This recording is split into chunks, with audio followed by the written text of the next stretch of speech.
Kembali bertemu kita, selamat bertemu semuanya.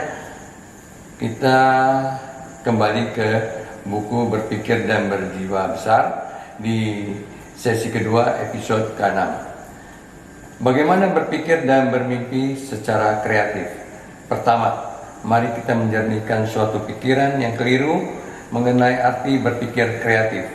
Karena beberapa alasan yang tidak logis, sains, teknologi, seni dan karya tulis dianggap sebagai satu-satunya yang memerlukan pemikiran yang benar-benar kreatif.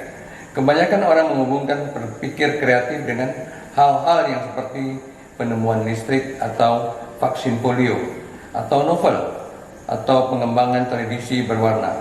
Tentu saja pencapaian seperti itu adalah bukti dari cara berpikir kreatif. Setiap langkah maju dalam menaklukkan ruang angkasa adalah hasil dari berpikir kreatif.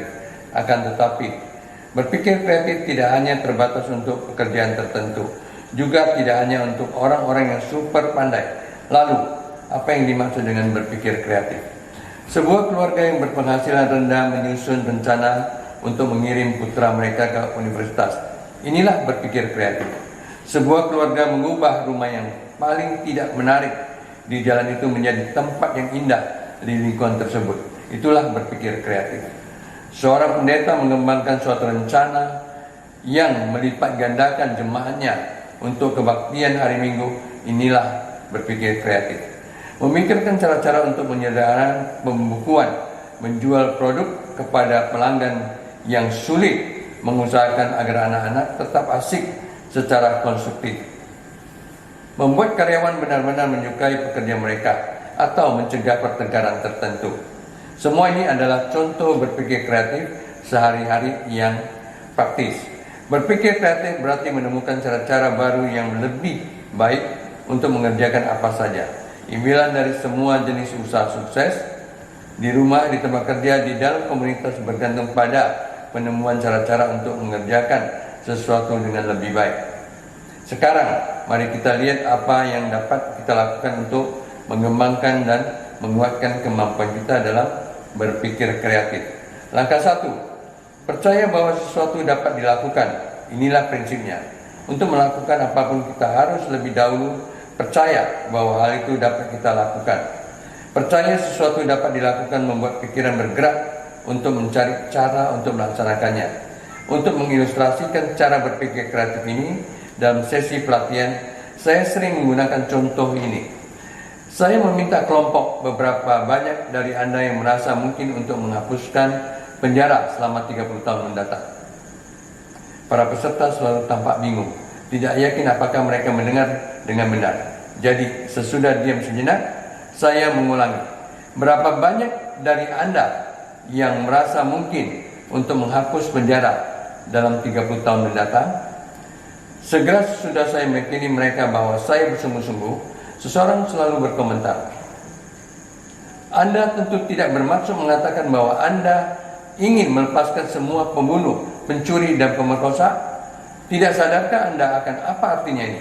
Mengapa tak seorang pun akan aman? Kita harus mempunyai penjara. Kemudian peserta-peserta yang lain ikut memberikan komentar. Hukum dan ketertiban akan ambruk jika kita tidak mempunyai penjara. Beberapa orang memandang dilahirkan sebagai penjahat.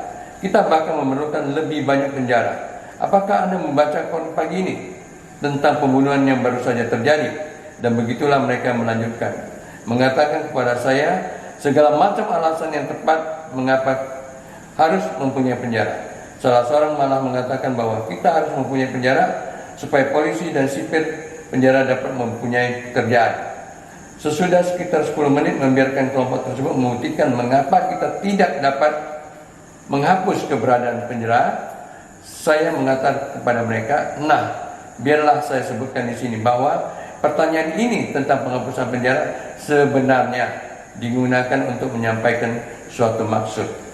Anda semua telah mengajukan alasan mengapa kita tidak dapat menghapus keberadaan penjara. Apakah Anda bersedia membantu saya sekarang? Maukah Anda berusaha benar-benar keras selama beberapa menit untuk percaya bahwa kita dapat menghapus penjara? Dengan semangat bereksperimen, kelompok tersebut bersedia melakukannya.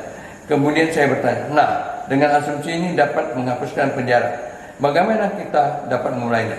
Saran muncul segera, secara perlahan, dan pada mulanya seorang dengan ragu berkata, kita mungkin dapat mengurangi kejahatan jika kita mendirikan lebih banyak pusat kegiatan remaja. Tidak lama kemudian para peserta yang 10 menit lalu begitu menentang gagasan tersebut, sekarang mulai berusaha dengan penuh antusias. Usahakan menghapus kemiskinan. Kebanyakan kejahatan berakar dari tingkat pendapatan yang rendah.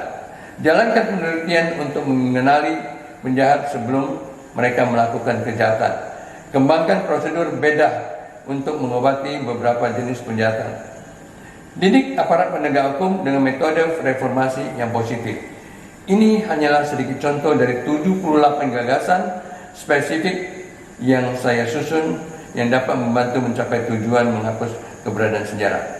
Sampai di sini, sampai bertemu di periode yang akan datang.